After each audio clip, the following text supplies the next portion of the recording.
Vale, pues cuando quieras, Ricardo. Bien, esta ponencia se centra en una experiencia docente, aunque no es un congreso de didáctica, pero con motivo de esa experiencia transmitiré algunas ideas de cómo redactar mejor las sentencias. Oficio de juez es el... Adelante. Oficio de juez es...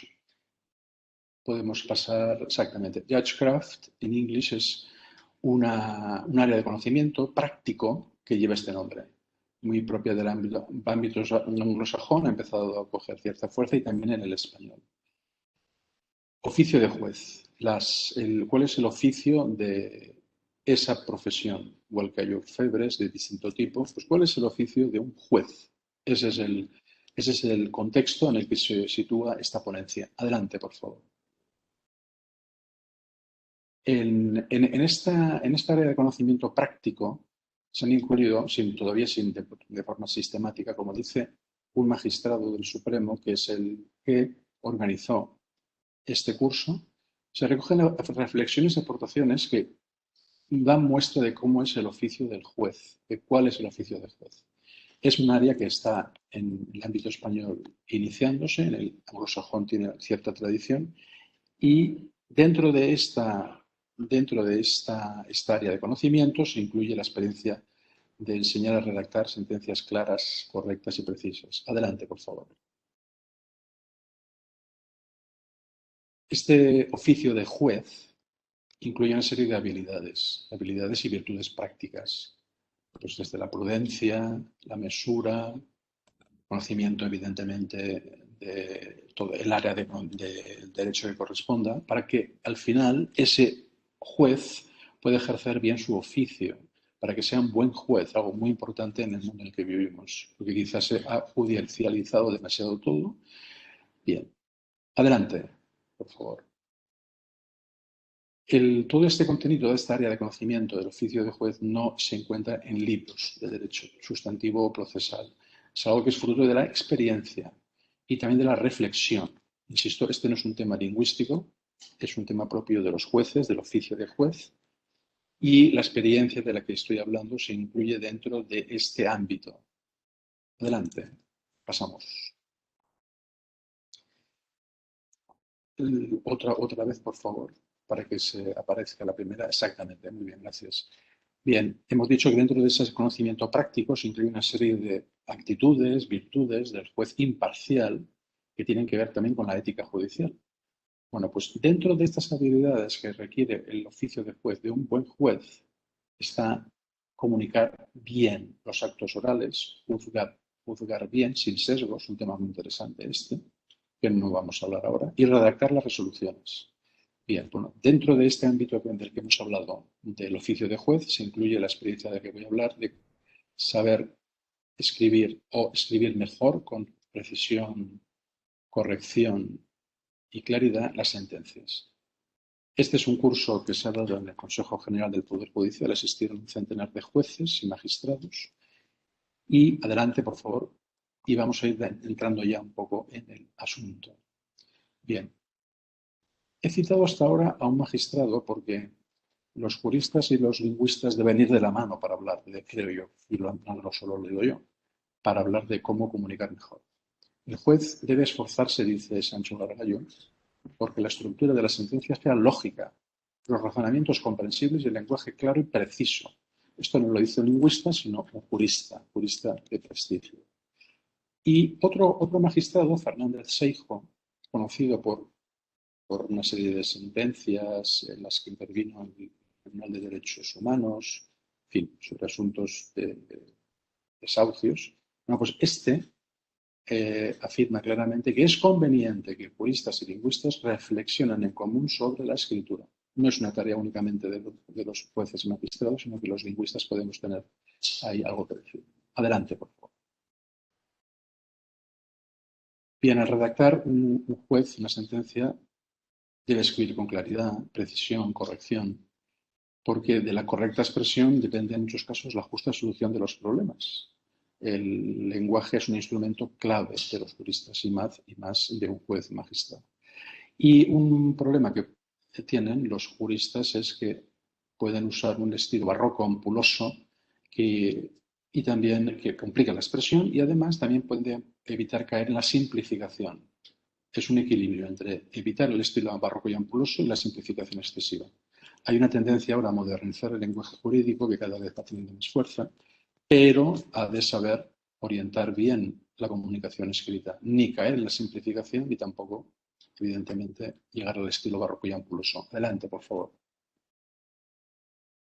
Bien, dentro de la sentencia y dentro de cómo escribir las sentencias y de la experiencia que tuvo lugar hace poco, hay un tema clave, que es el protagonismo ejemplar de los jueces en la escritura jurídica. Protagonismo ejemplar. Dice este magistrado que los jueces redacten bien es necesario, especialmente los del Tribunal Supremo, porque es un modelo para otros tribunales de otras instancias. Si el Tribunal Supremo es un modelo de lenguaje jurídico, si ese protagonismo ejemplar lo tienen asumido, permitirá que abogados, otras instancias, redacten mejor. Por tanto, ese protagonismo ejemplar es un asunto clave en que redacten bien las sentencias y en que se modernice el lenguaje. Adelante, por favor. Hay una fuerte tendencia del Plain English Movement o del Plain Language para modernizar el lenguaje aquí en España, para modernizar el lenguaje jurídico y el administrativo. Y hay una tradición también no solamente anglosajona, sino francófona. Bien, de todas maneras, y esto es algo que quiero resaltar, igual que hemos hablado del protagonismo ejemplar de los jueces magistrados, especialmente del Supremo en la comunicación escrita, otra idea importante es que para que en España se redacte mejor y el lenguaje jurídico se modernice, es importante conectar con una tradición excelente de redacción precisa y clara. Adelante, por favor. Sin despreciar la tradición francófona y la anglosajona, aquí tenemos una tradición excelente que empieza en textos normativos como el Liber Judiciorum.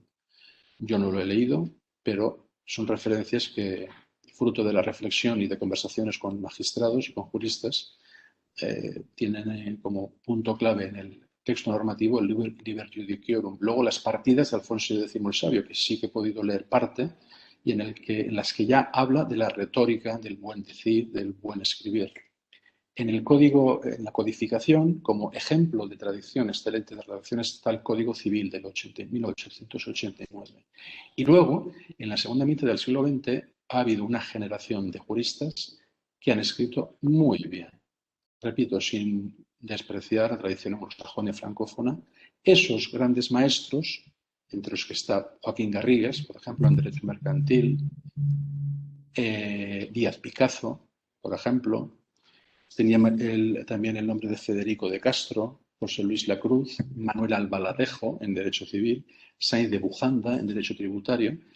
Bueno, pues todos estos son juristas de prestigio y con un lenguaje claro, preciso y correcto, que conviene poner de relieve para que sepamos que aquí tenemos una tradición con la que hemos de enlazar.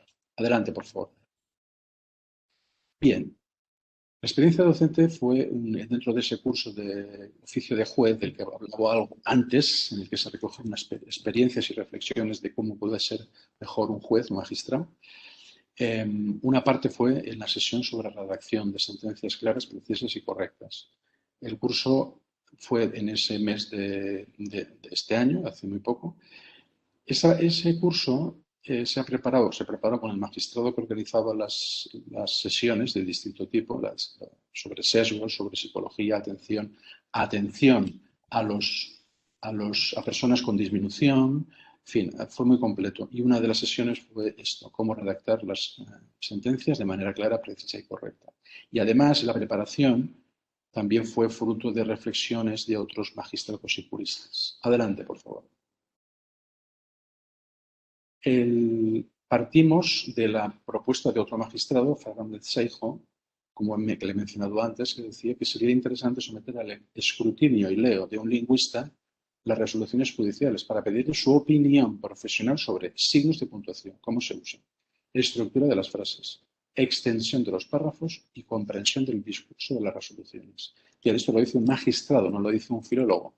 Ellos son los que al final tienen que redactar, pero dice necesitamos la ayuda, el escrutinio, dice aquí Fernández Seijo, de un lingüista para redactar mejor. Adelante, por favor. Bien, pues a partir de esas conversaciones y de reflexiones de otros Quedan 5 minutos, perdona, Ricardo. Gracias.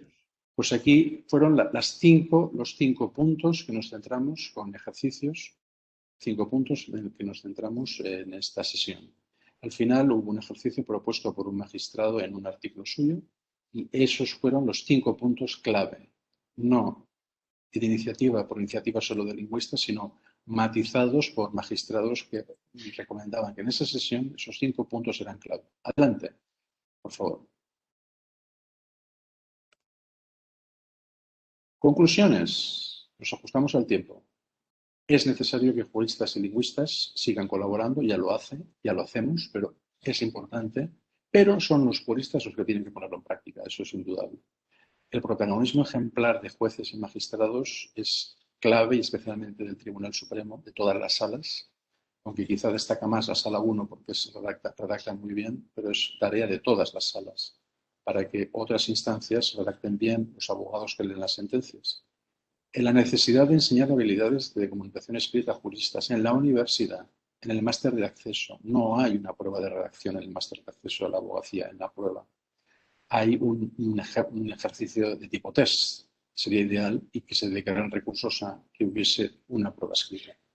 Y luego comprobar eso también en el examen de acceso. Y por último, a los jueces y magistrados les interesa formación en el desempeño de su tarea. Lo he comprobado, lo corroboro.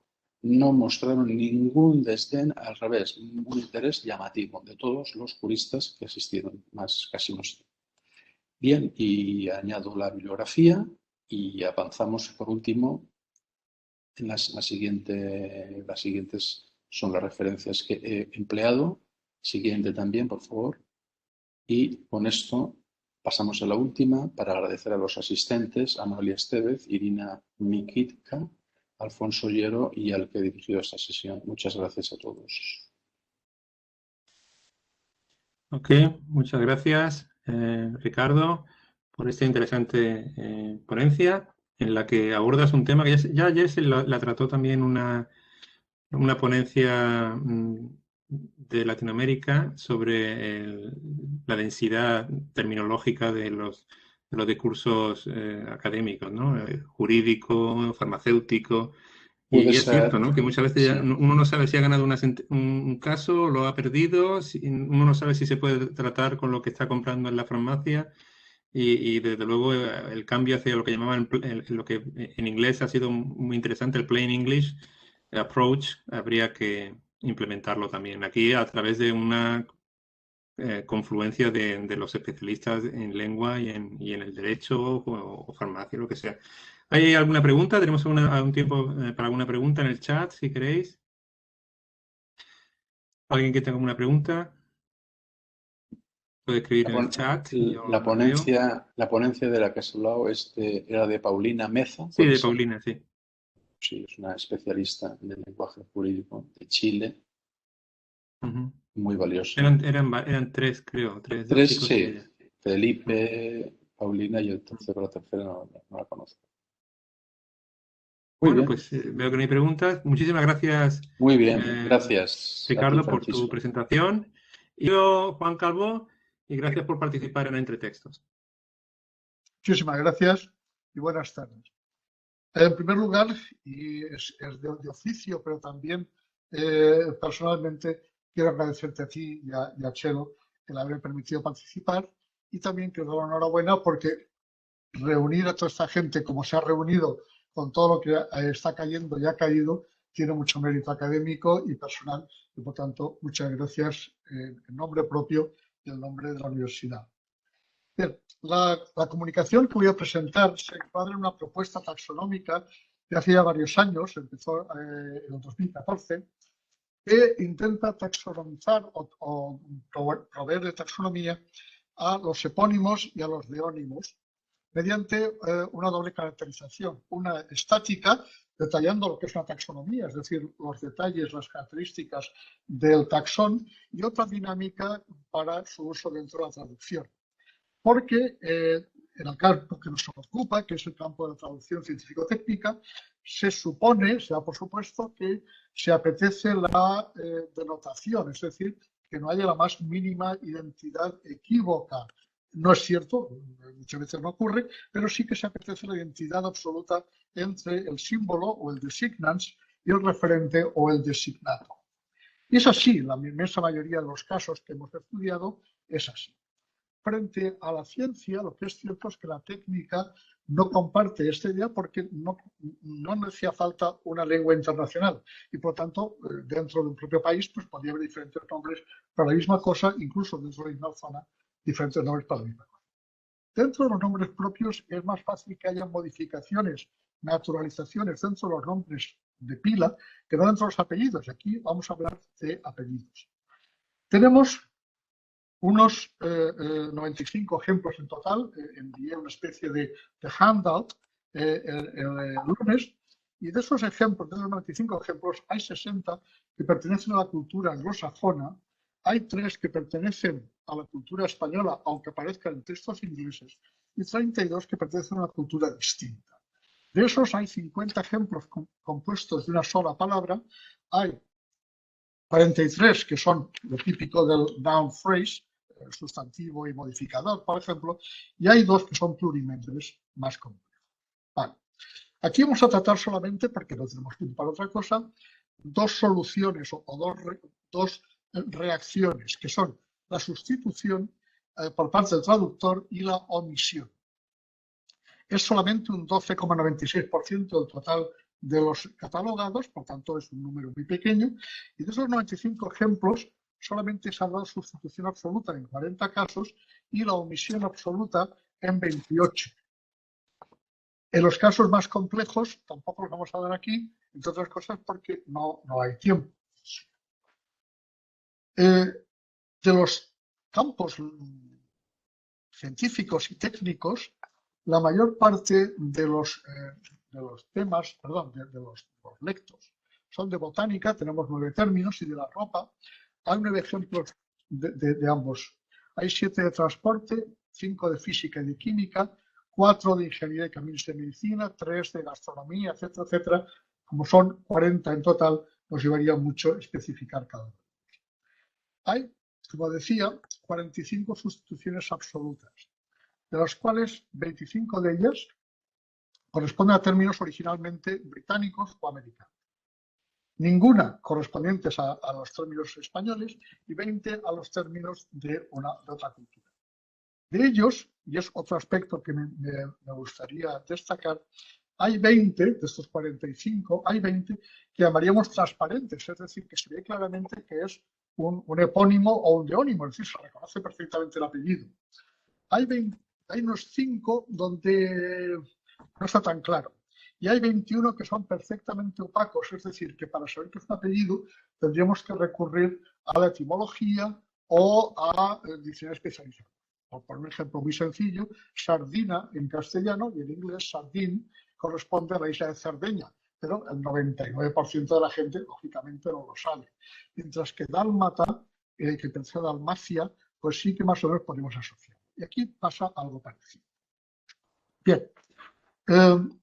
Dentro de estos lectos hay 28 omisiones absolutas, de los cuales 22 corresponden a la cultura anglosajona, una que comentaré aquí a la cultura española y 5 a una cultura que no es ni la española ni la anglosajona. Y de ellos, de nuevo, 15 son transparentes, 8 son translúcidos y 5 son opacos. De estos, por ejemplo, el 100% de los términos de arquitectura, vale que solamente hay uno, serían omisiones. También en el caso del derecho, en el caso de sociología, de la literatura, de la religión, de la retórica o de la marroquinería. Pero son solamente un ejemplo, por lo cual realmente no tiene mucho mérito.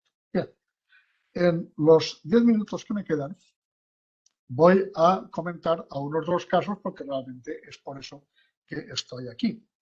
Empezaremos, por lo tanto, con un primer grupo de estos antropónimos nominales, es decir, los que corresponden al nomen latino, al apellido, de la gens, que son plenos. No lo he comentado antes, solamente vamos a utilizar casos donde el apellido está completo, no donde el apellido está en siglas, por ejemplo, el G-spot, el punto G, el G corresponde a Grafenberg, pero la gente no lo sabe, entonces no hay esa obviedad, ¿no? Y tampoco vamos a coger los casos de nombre más apellido o de dos apellidos unidos por ampersand, o no, porque nos llevaría demasiado. Solamente apellidos sencillos. Y voy a comentar solamente algunos, como digo. El primero que quiero comentar es uno muy típico, que es el caso de Franklin. Franklin, el apellido de Benjamin Franklin, es un sistema de medidas de física, que en Europa y en España diríamos coulombio, que es apellido francés, Coulomb. ¿Por qué? Pues entre otras cosas porque estamos en Europa y el sistema de medidas es distinto. Es decir, en Estados Unidos, igual que utilizan Fahrenheit, utilizan Franklin, y en Europa utilizamos uno absolutamente distinto, como puede ser el coulombio. Es el sistema internacional de medidas y, por lo tanto, no habría problema ninguno. Un caso más interesante quizás es el caso de un vehículo que en inglés se llama Brougham, aunque se escribe B-R-O-U-G-H-A-M, y que en español utilizamos un anglicismo que, si sabemos inglés, diríamos brake, y si no, diríamos break. Es un tipo de vehículo. No es actual. Tampoco es actual el Hansom, que nosotros utilizamos un galicismo, que es el cabriolet, que es un tipo de coche con pescante trasero. Más interesante quizás es acudir no ya al francés, que es el ejemplo típico en el español y en otras lenguas. Francia era, digamos, el centro de la cultura occidental y todo el mundo sabía francés, digamos, aprendía francés en el instituto. El caso de un casco de las guerras napoleónicas que se llama Baspi. Ese casco solamente aparece como tal, ese apellido, en la cultura anglosajona. Nosotros, como mucho, utilizaríamos una palabra húngara medicizada por el alemán, que es el Kolpak o Kolbak, pero solamente, como digo, en textos especializados de uniformología o parecido. Otro caso interesante es el caso de los plimsolls. Los plimsolls tienen dos traducciones en español. Una, zapatillas de tenis, y ya está, término de ropa, y otro que resulta más interesante es llamarle bambas. Pero Bamba es una marca registrada, es decir, que estamos dando, como cuando decimos un Danone en vez de un yogur, le damos, o una Gillette en vez de una hoja de afeitar, estamos dando por sentado el valor antonomásico de una marca registrada en vez de un nombre común. Bien, pasemos a, quedan 5 minutos, pasemos a ejemplos de no la cultura española, sino una cultura ni la inglesa ni la española. Por ejemplo, el Bernier. El Bernier es una escala, la escala Bernier francesa.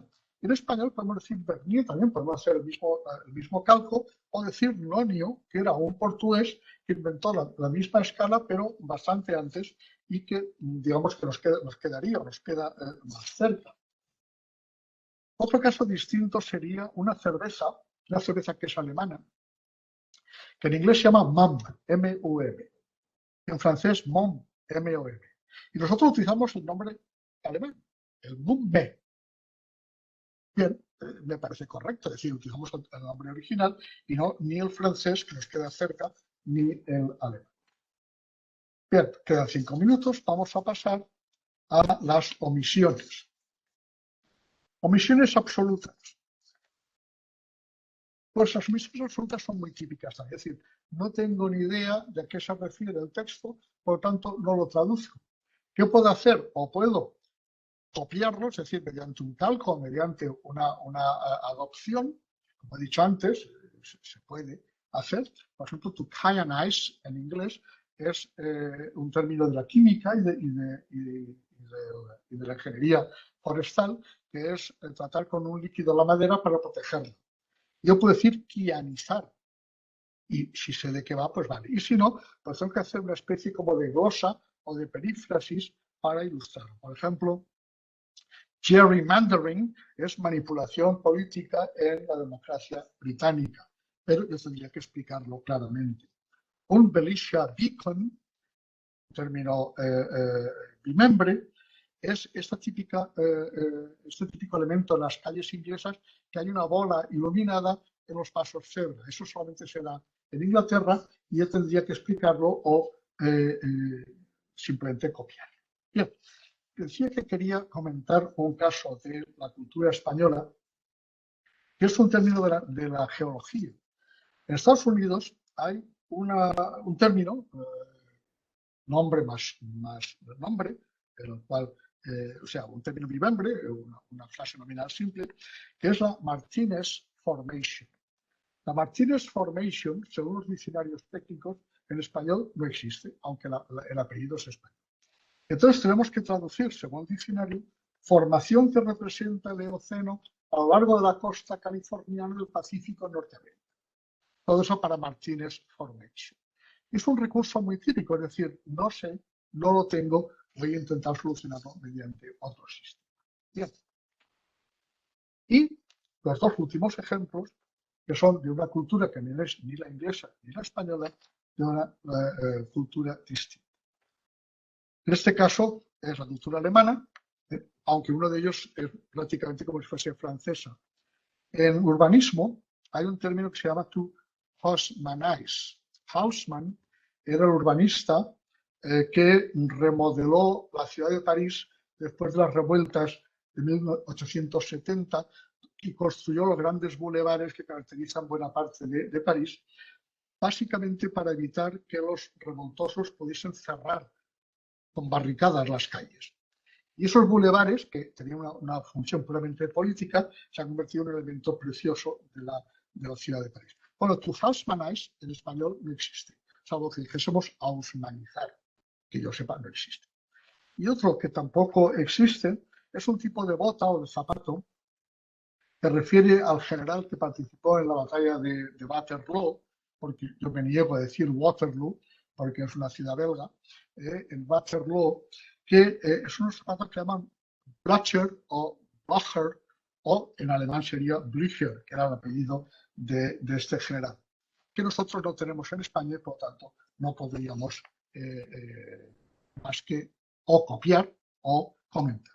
Pues muchísimas gracias por su atención y ese es mi tiempo. Muchísimas gracias, Juan, por tu presentación. Nos quedan unos minutitos para preguntas, si alguien tiene alguna pregunta que hacerle. A ver, aquí tengo de Francisca Suau. Gracias por tu interesante presentación, Juanjo, y por ser tan erudito. ¿El caso del apellido Marlborough hacia Mambrú existe o es solo objeto de una canción infantil? Es una canción infantil. En español, Mambrú se fue a la guerra, es una canción infantil. Pero no lo he utilizado por una razón muy sencilla, y es que Marlborough no es apellido, es título nobiliario, es el duque de Marlborough. Por lo tanto, no entraba en hoy, por ejemplo, yo qué sé, Sade, por ejemplo, sadismo, era el conde de Sade, por ejemplo, hoy no entraba. El pralín, por ejemplo, que es un tipo de dulce, tampoco entra porque es el marqués de Caslin. Entonces, esos son lo que yo he llamado cognomina y por lo tanto no entraban. Ni mucho menos los agnomina, que son los motes personales, donde ahí hay maravillas, porque son una cosa muy, casi siempre muy descriptiva. Pero para contestarle a la doctora Suau, Marlborough es el duque de Marlborough, es decir, el apellido es Churchill, era John Churchill y era duque de Marlborough, por lo tanto no entraría hoy. Pero Mambrú se fue a la guerra, es una canción infantil. Muy bien, muchas gracias. Interesante. ¿Alguna otra pregunta que queráis escribir en el chat? ¿Alguna pregunta a Juan? Todavía nos quedan unos minutitos.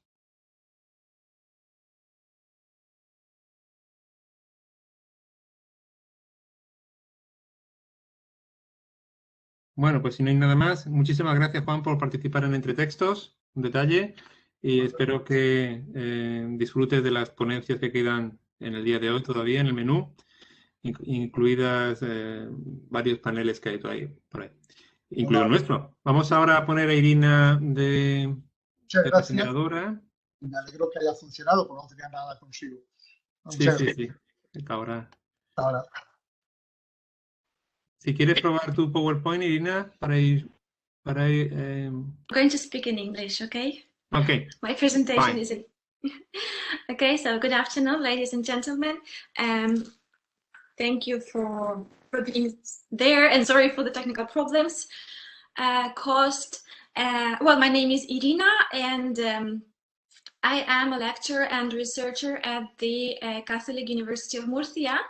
And today I'm going to talk about acronyms, alphabetisms, and abbreviations in photography. Next slide, please. Francisco? Yeah, Next sorry.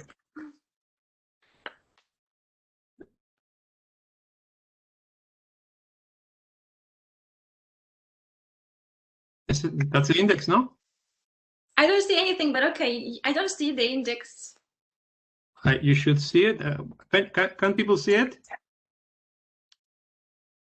No? I just see the first slide. No? No? Ricardo says yes. I just see the first slide. But okay, I can continue, you know.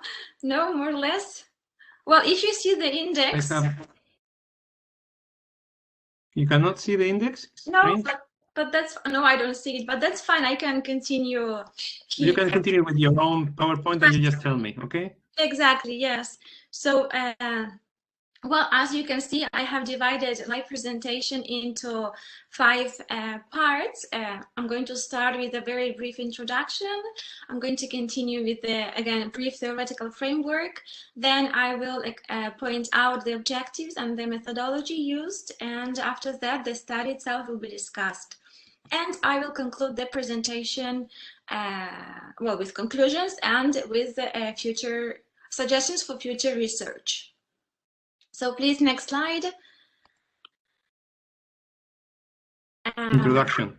Yes, the introduction and then the keywords. What does this study deal with? Yes, exactly. So what does the study deal with? As you can see, there are two fields, 2 main fields, photography on the one hand and language on the other hand, or more specifically the language of photography. And in particular, I'm going to focus on acronyms, abbreviations, and alphabetisms. Why? Next slide, please, Francisco.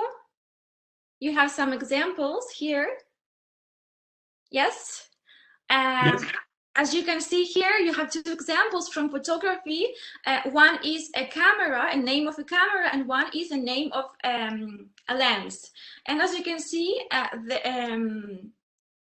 these 2 examples are full of alphabetisms, abbreviations, and there are also some acronyms. For example, EOS is an acronym, D, digital, MARC is abbreviation, then we've got also millimeters, abbreviations. So as you can see, with these 2 examples, the language of photography is full of these types of shortenings, yes, acronyms, alphabetisms, and abbreviations.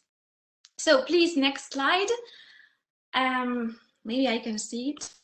No, I still see the first, okay, but so as you can see here, the research questions of this study are the following. What acronyms, alphabetisms, and abbreviations are used in the language of photography? How are they created, and how could they be classified? So these are basically the research questions. Please, let's move on to the theoretical framework. The first section, the first session of the section, yes, of the theoretical framework is devoted to photography. There is a great amount of research on photography from a historical perspective, also from its artistic aspect, and especially from the technical perspectives. Yes, there are a lot of manuals on on different techniques, how to use Photoshop and how to shoot portraits, etc. Yes, there are a lot of works in this from this perspective, but there is a scarce research on the language of photography from a linguistic perspective. So there are some examples of dictionaries, of course, and some very scarce examples of linguistic works on the language of photography. So for example, as Falk and Poland, we have here 2 examples of authors who study metaphors in photography. And there is a lack of research from a lexicological perspective. Please, next slide. The next part is specialized languages, which offer huge potential for research in the diverse areas of knowledge. As Alcaraz-Varo pointed out in 2005, it is still to be done. Yes, all the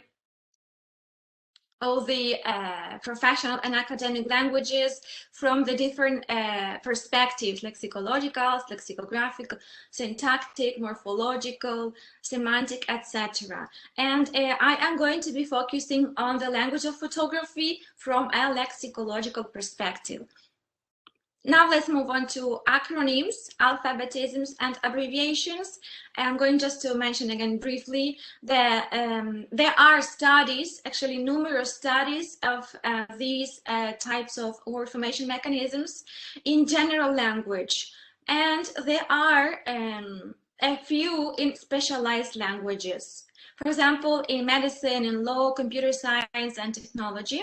And there are no studies in the photography lexis, which is the objective of this study. Here, please, next slide. Here, I'm going just to mention briefly that there seems to be no unanimity in nomenclature regarding these mechanisms. So, for example, in our case, what we call here alphabetisms, other authors may call abbreviations, as in case of Bauer, or initialisms, as in case of Plug. But still, there seems to be agreement on characteristics and properties. I'm going to be following the classification by Lopez Rua, 2002, who uses these terms: acronyms, alphabetisms, and abbreviations. Please, next slide. Well, I guess you can see right now the 3 tables, yes, by Lopez Rua, who established some parameters and also the prototypical values for each of the categories, yes, for acronyms, abbreviations, and alphabetisms. I'm not going to be explaining these because of the lack of time, but I will apply them in this study. Now let's move on to the objectives and the methodology. The objectives are the following. In general, the idea is to research the formation of acronyms, alphabetisms, and abbreviations in the language of photography, which has not been researched into so far, and in particular, to identify, analyze, and classify them. The methodology used was corpus-based approach. I compiled a sample of language used by professional photographers, and my sources have been blogs of photography. Let's move on to the study. In the first,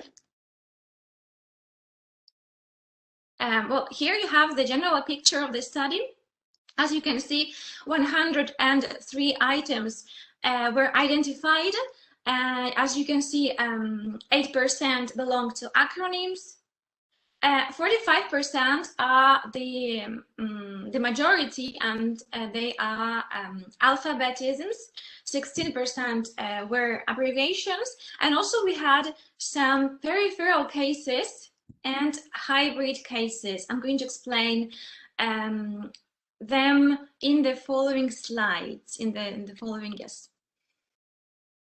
Here we can see the acronyms, some examples of acronyms, very typical in the language of photography.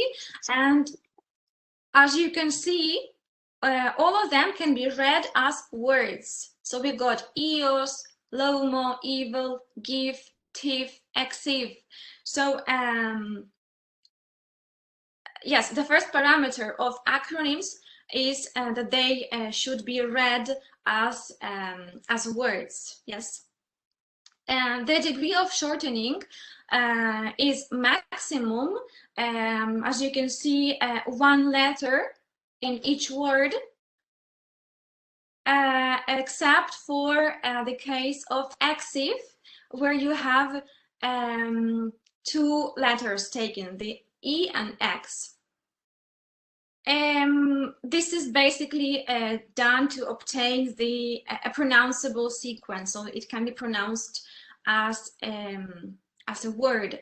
All of these examples, they come from phrases, and the only parameter that these examples don't follow of to be prototypical acronyms is the orthography, because the prototypical acronyms should be written in lowercase letters. So for example, LOMO is a perfect example, but the rest are written in capital letters, more typical of alphabetisms.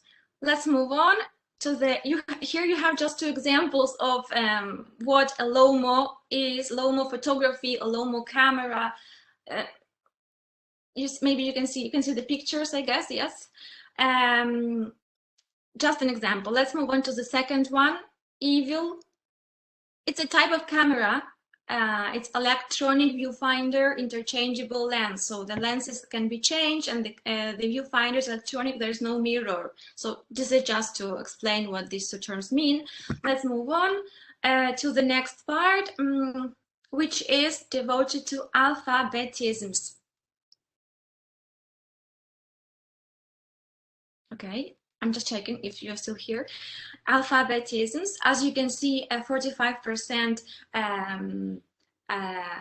of the terms identified belong to alphabetisms, and these are very common examples. And as you can see, as you can observe, that these also exhibit the highest degree of shortening. So we have one letter of each word, lexical word, and also they are built on lexical words. Yes, again, I just mentioned, yes. For example, digital single lens reflex, twin lens reflex, etc. And the majority of them, or maybe let's say, preferably to be an alphabetism, they should be formed. They should come from phrases, but in some cases here we have words, as in red, green, blue, or just one word, L in case of luxury. It refers to a characteristic of lenses. HDR is very common. In the two examples below, D and G, you can see that they are a bit different. They are not prototypical examples, because two letters are taken from the word negative, N and G. And in the second case, L, ETTL, ETTR, you also got letters taken from grammatical words, to and the. Let's continue. Here you have just two examples again. Maybe HDR photography, maybe you have heard of this one, you're familiar with this one, yes, like those pictures that are, what's the technique of photography where pictures are very oversaturated and with high contrast. HDR photography, it's very common. Here you've got two examples of color mode, yes, RGB and CMYK. Maybe you have also heard of these ones. Let's move on to abbreviations. In the case of abbreviations, as you can see, abbreviations, they are more graphical. They are only used in writings. because when we pronounce them, we pronounce the whole word. We pronounce the expanded form of abbreviations. And also, as you can observe, they can be written in capital letters, in lowercase letters, or both. Yes, one example, millimeters. Yes, so we've got here megapixels, millimeters, frames per second, black and white. Here you've got, if you go to the next slide, you will see a picture, you will see different pictures, and you will understand what millimeters makes reference to. It means focal length. So, for example, the longer the focal length, the narrower the angle of view and the higher the magnification, as for example in 300 millimeters. If you go to the contrary, if you go to the 18 millimeters, you can see that, yes, the shorter the focal length, the wider the angle of view, and the lower the magnification. Just an explanation. Let's continue with, so these were the typical or prototypical acronyms, alphabetisms, and abbreviations. Now we have here some peripheral cases which include either some symbols or letters or even words. So for example, here we have black and white, but with the ampersand in between, or 4K, with 4, yes, or high. Try to make it like 3-4 minutes, Irina, yes. please. Yes, I am finishing, yes. So we have some acronyms that include the whole words, as in case of CFAST, or the case of RAW. RAW is a false acronym because it's very interesting because it refers to the format, image format, and the majority of image formats are either acronyms or alphabetisms, as in case here you have DNG, TIFF, JPEG, GIF. So often RAW is also written in capital letters as if it would be an acronym, but it is not. It just means raw file, not processed. Let's continue with the hybrid cases, and I'm finished. In hybrid cases, we include those that it's not clear if they are one category or another category. So for example, here in the first case, acronyms and alphabetisms. So we've got the example of ISO or ISO. Both pronunciations are possible. Or in the case of JPEG or CMOS, here we have the beginning, which is spelled J, and then the rest is read, JPEG. The same is CMOS. And the last slide of hybrid cases, we have alphabetisms and abbreviations. So sometimes photographers say directly straight out of camera, or they spell it COOC. Or in the case of acronyms, alphabetisms or abbreviations, here GAS, GAS, or directly Gear Acquisition Syndrome. And I'm going to conclude. As we have seen, acronyms, alphabetisms, and abbreviations, they seem to abound in the language of photography. There is great variety. Well, being the most frequent ones, alphabetisms. We have also seen that there are different types, like typical types, or prototypical even, peripheral cases, and also hybrids cases. Well, and just as a suggestion for future research, I would advise to use, well, because in my case, I used a corpus that I used for my thesis, which was 1 million words. And well, I would suggest use other sources and maybe more recent ones, as technology evolves very quickly and the language has to follow the technology. So that's it. Next, you can see works cited, and thank you. Thank you very much, Irina. Sorry about the problems with technology, Murphy's Law. Just 1 minute for one question, if you have any, because we are running late. Sorry. Anybody for that. has any question?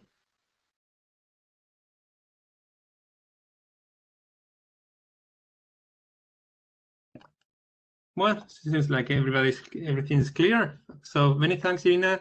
Thank you for your presentation and for being in Netrotextos conference. Thank you very much. Thank you, Francisco, and everybody for being there. Now I see conclusions. The last slide. Yes, now I can see it. Yeah. I saw that. Yeah. Thank you. Okay. Okay. So Noelia, you're now presenter. Hola. Okay. You should have the compartir thing. Sí, puedo compartir Otherwise, pantalla, ¿verdad? Simplemente. we will be in trouble. Estaremos con problemas también. Me es más cómodo compartir la pantalla porque os tengo que enseñar. Sí, se ve bien. Bueno, tienes la pantalla. Abre si Vale. quieres Ahí está, bien. Le das a compartir modo. Muy bien. Pues cuando quieras. Bien, vale. Bueno, pues cambiando así un poco de disciplina, os voy a presentar el Corpus Ceile y el proceso de elaboración por parte, bueno, la mayor parte la hice yo, pero me ayudó mi grupo de investigación SIN, Sistemas Informáticos de Nueva Generación de la Universidad de Vigo, para la elaboración de la última fase que veréis a través de la aplicación. Entonces, en principio, este corpus surge con una doble finalidad. Por una parte, una finalidad investigadora y por otra parte, una finalidad también pensando en la docencia. El estilo indirecto libre normalmente es un concepto que les cuesta bastante a los alumnos, pensando en alumnos de secundaria, alumnos de bachillerato, y la forma de explicarlo suele ser acudir a un determinado libro, una determinada obra, que se ha clasificado como un ejemplo del uso de estilo indirecto libre. Normalmente se enseña a partir de obras concretas y lo mismo ocurre en el ámbito de la investigación. El estilo indirecto libre principalmente se ha estudiado desde el ámbito de la teoría de la literatura y secundariamente desde el ámbito de la gramática, pero siempre se ha acudido a obras concretas donde se sabía que predominaba ese tipo de construcción y ha sido a partir de ahí que se ha caracterizado. Sin embargo, no hay estudios basados en corpus de estilo indirecto libre porque es un tipo de construcción que no podemos extraer de ninguno de los corpus lingüísticos que tenemos en la actualidad. El tipo de características que tiene esta construcción no son lo suficientemente significativas como para que hayan sido etiquetadas como tales. De modo que, aunque tenga características generales como el uso de determinados indicios narrativos, de determinados tiempos verbales, estos rasgos nunca nos permiten extraer este tipo de ejemplos de un corpus de los que existen en español. Por esta razón, me pareció interesante elaborar un corpus de estilo indirecto libre que recogiese distintos ejemplos de distintas obras, tanto de español peninsular como de español de América. De momento, aunque tenemos la parte de español de América ya iniciada, de momento lo que voy a presentar se centra solo en la parte de español peninsular, que es la que hemos lanzado a través de esta aplicación que veréis al final. Partimos un poco de la idea de cómo surge el estilo indirecto libre y no es más que un deseo de innovación y de ruptura con los procedimientos discursivos habituales que solían ser para la reproducción del discurso de personajes el estilo indirecto y el estilo directo. El afán de innovación y de ruptura con estos procedimientos tan reiterativos lleva a los autores a explorar nuevos mecanismos lingüísticos y de este modo, según el autor que cito, Lai, es como se desarrollan las secuencias de estilo directo y estilo indirecto que dan lugar o desembocan en el estilo indirecto libre. Esta es una idea muy general de los años, ya veis, de 1986, una idea de hace ya bastantes años, pero más o menos es la idea que podemos tener así generalizada, ¿no? El estilo indirecto libre surge del estilo directo y del estilo indirecto y a partir de ahí lo que nos encontramos es una dicotomía entre los autores que opinan que procede de uno, que procede de otro o de la mezcla de ambos. Es decir, es una de las lagunas de la gramática del español el acabar de determinar cómo se configura el estilo indirecto libre y de dónde surge realmente. Tenemos un ejemplo extraído del corpus para ponernos un poco en situación de qué sería el estilo indirecto libre. Está extraído de la obra Recuerda Cuerpo y dice: Le había propuesto a Almudena pasar el verano en la casa de la playa, darían paseos en la barca y harían excursiones a lugares cercanos. Pero a Almudena solo le interesaba tener a mano su ración de veneno. Eso era lo que había buscado en ella, lo único que quería de ella. ¡Qué fracaso! Y siempre igual. Doña Sofi se preguntaba por qué otras sí y ellas no. Como pueden observar, hay una secuencia del ejemplo que está entrecorchetada. Esta es la secuencia que, como verán, resaltamos como el contexto en el que se introduce el estilo indirecto libre. Y hay un verbo señalado en cursiva que sería lo que veremos después, un índice narrativo que nos va a permitir hacer búsquedas en la aplicación final para poder extraer los ejemplos. Como decía, en el ámbito de la gramática, el estilo indirecto libre a día de hoy es objeto de disquisición entre los estudiosos del tema y las investigaciones que hay sobre este tema suelen ser a partir del contraste con las demás formas de discurso reproducido, casi siempre basadas en una determinada obra o en un determinado autor que utiliza mucho este tipo de procedimiento. Tenemos opiniones tan dispares como las que podemos ver ahí, las más tradicionalistas, a partir de Tobler o Lerch, que consideran el estilo indirecto libre como una mezcla de los anteriores, es decir, una fusión de estilo directo y de estilo indirecto. Sin embargo, a finales del siglo XX, Verdín, Domínguez, Hernandi, Volosinov, Hickman sostienen que no se trata de un simple mecanismo o mezcla, una suma aritmética de dos mecanismos que dan lugar a uno nuevo, sino que es una creación completamente nueva. Es decir, el hecho de que el estilo indirecto libre comparta rasgos con el estilo directo y el estilo indirecto lleva a los autores y a los gramáticos a pensar en que surge a partir de uno, de otro o de la suma de ambos. Sin embargo, la disquisición se halla en el hecho de que algunos consideran que es una creación completamente diferente a las anteriores.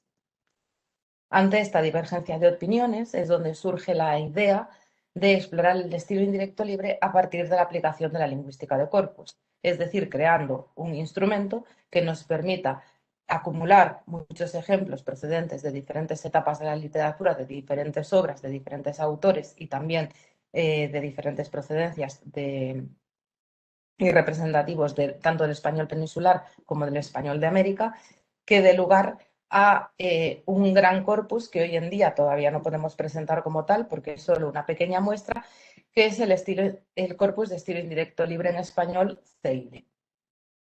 De este modo pretendemos llenar una laguna que consideramos importante tanto en el ámbito investigador como en el ámbito académico, con una serie de enunciados narrativos cuya anotación permite abordar el análisis a partir de ciertos patrones gramaticales que además comparte con el estilo directo y el estilo indirecto. Y esto facilitaría esos estudios contrastivos que en principio es como surge el análisis del estilo indirecto libre. Hasta ahora lo que vamos a presentar, aunque en este momento ya ha sido ampliado con algunas obras de español de América, pero hasta ahora lo que vamos a presentar es la parte que tenemos de español peninsular, de una época muy concreta, entre 1989 es la obra más antigua y 2002 la más reciente. Hemos tratado en la medida de lo posible, aunque es un número impar porque son 7 obras, de mantener la paridad de autor y autora, y con esto pues tenemos una idea bastante representativa de cómo puede quedar el corpus. Lo que hemos hecho en la primera fase de elaboración, la primera versión es informatizada, corpus informatizado de estilo indirecto libre en español. Se trata de la selección de enunciados que se ha hecho de forma manual, no hay ninguna otra forma de buscar ejemplos que no sea leer libros y de ahí extraerlos. Entonces, a partir de una lectura de libros de literatura española de esa época, hemos seleccionado los enunciados y los hemos introducido manualmente a través de la base de datos Access. Hemos escogido Access porque es la única base de datos que nos ofrecía introducir un número ilimitado de caracteres, de modo que cabían ejemplos muy grandes como los que normalmente nos encontramos con el estilo indirecto libre. Y nos permitía también introducir ese contexto que exige introducir más caracteres. No todos los textos fueron introducidos de forma manual, algunos se digitalizaron previamente en función de la tipografía que emplease la editorial en concreto. En algunos casos ha sido posible digitalizarlos y a través de un OCR hemos podido después cortarlos y pegarlos en la base, pero no siempre hemos podido hacer esto. En algunos casos hemos tenido que recurrir a picarlos.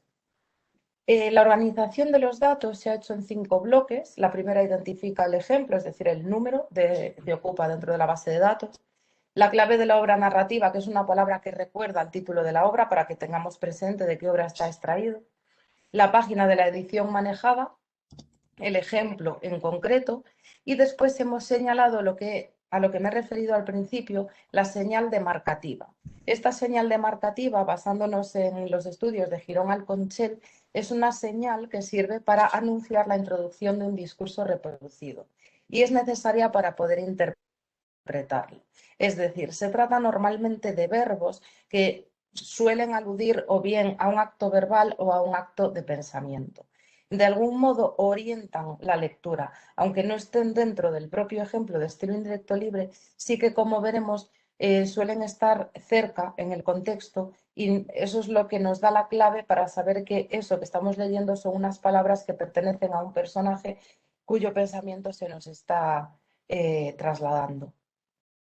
Esta sería la apariencia que tenía en inicio, la primera versión del corpus, una simple base de datos de Access con los ejemplos ahí introducidos y con la distribución que comentaba.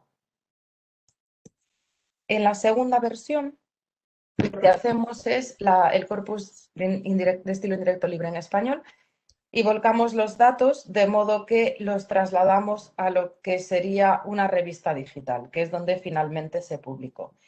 Está publicado en la revista LINRED porque tiene una sección específica de corpus, como imagino que conocerán, y está pensada precisamente pues, para compartir este tipo de materiales y difundirlos. Entonces, hemos hecho... María, 3 minutos o así te quedan, ¿eh? Vale. Hemos hecho ese volcado de datos a un Word que se convierte en PDF. Se optimiza la anotación porque como va a ser una herramienta de lectura principalmente, necesitamos destacar la delimitación del contexto y la marcación de las señales que se hacen en rojo y de este modo optimizamos su apariencia y lo hacemos más, hacemos que la búsqueda sea como más rápida, ¿no? a efectos visuales. Está publicado aquí, como podéis comprobar, y bueno, lo podéis descargar desde aquí, pero lo tengo ya aquí descargado, ¿no? Para que veáis la apariencia que toma la segunda versión. Tenemos, bueno, está dispuesto para la lectura. Tenemos destacado en rojo lo que separa el contexto y señalamos también dentro del texto, del cuerpo del texto, la señal demarcativa en rojo. Lo que pasa es que esto habría que leerlo y de nuevo estaríamos obligando al usuario a... He perdido la página. Estaríamos obligando al usuario a leer todo el documento para buscar lo que necesita. De modo que lo que hemos hecho es una tercera versión. No sé qué pasó, pero perdí la página. Vale, ya está. Ahí está, sí. Hacemos una tercera versión que es donde colabora principalmente, y lo hace principalmente el equipo informático del grupo que comentaba, Sistemas Informáticos de Nueva Generación. A través de esta página web que podríamos consultar, tengo ya aquí descargada, podemos ver la aplicación para los usuarios. Tenemos la presentación, descripción del corpus y después, bueno, estas son la bibliografía que tenemos introducida hasta ahora, las obras que contiene el texto y aquí tendríamos los ejemplos con un buscador. De este modo podríamos hacer distintos tipos de búsqueda, podemos buscar por verbo, tenemos decir, pues vamos a, por ejemplo, preguntar y nos devolvería los ejemplos que tenemos con este verbo, preguntar. Podríamos buscar también y podríamos ordenarlos por autor, por obra, a través de la clave, podríamos buscar palabras dentro del texto. Si, por ejemplo, hemos buscado un ejemplo y lo hemos perdido, y yo recordaba que tenía la palabra ajuar, pues aquí podría recuperarlo a través del buscador. Entonces, esto ya es una herramienta mucho más útil, tanto para la investigación como para la docencia, porque permite a mis alumnos hacer distintos tipos de búsqueda. y también estudiarlo desde otra perspectiva. Cuando estudiamos un fenómeno gramatical a través de una obra concreta, corremos el riesgo de que nuestros alumnos lo identifiquen por la obra más que por el fenómeno gramatical que se está dando. Imaginamos que hemos dado los procedimientos de citación y en un examen le ponemos distintas oraciones o distintos fragmentos de obras para que sepan o que nos digan qué procedimiento en concreto se está utilizando. Pues a lo mejor el destino indirecto libre, si yo solo he dado tiempo de silencio para explicar este fenómeno, lo van a identificar cuando identifiquen la obra, ¿no? De este modo tenemos un variado de obras que además podemos ordenar y reordenar. Bueno, puede dar juego a muchos tipos de didácticas, tanto de lengua como de literatura. Y sobre todo para el investigador, porque de algún modo le evita realizar toda la tarea que he tenido que realizar yo, ¿no? A lo largo de todos estos años, porque no es fácil encontrar este tipo de ejemplos, seleccionarlos y sobre todo no tenemos acceso con los corpus que tenemos hoy en día a estos ejemplos. Podrían implementarse otros corpus que existen y podrían quizás incorporar tipos de construcciones y poder seleccionarlos en lugar de a través de palabra o a través de construcción gramatical, simplemente buscando estilo indirecto, estilo directo, estilo indirecto libre, pero de momento es algo que no ofrecen. Se nos acaba el tiempo, lo siento, Noelia. No, hasta aquí mi presentación. Tenéis aquí las referencias bibliográficas. Muy bien. Nos queda un tiempo muchas gracias para una pregunta. Muchas gracias, Noelia. Una preguntita corta, nos daría tiempo porque vamos fatal de tiempo.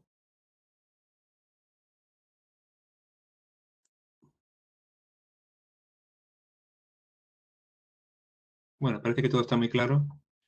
La verdad es que es una herramienta interesantísima la que habéis desarrollado para el tratamiento del corpus. Y bueno, está en una fase de evolución, ¿no? Todavía tenéis que hacer algunas fases más, ¿no? Necesitamos mano de obra, es el problema. Sí, mano de eso obra es contratar becarios con algún proyecto de Sí. investigación. Sí, algo así. Tenemos que pensar algo así. Muy bien, muchas gracias. A ustedes. Pues vamos a pasar a la siguiente sesión, que es la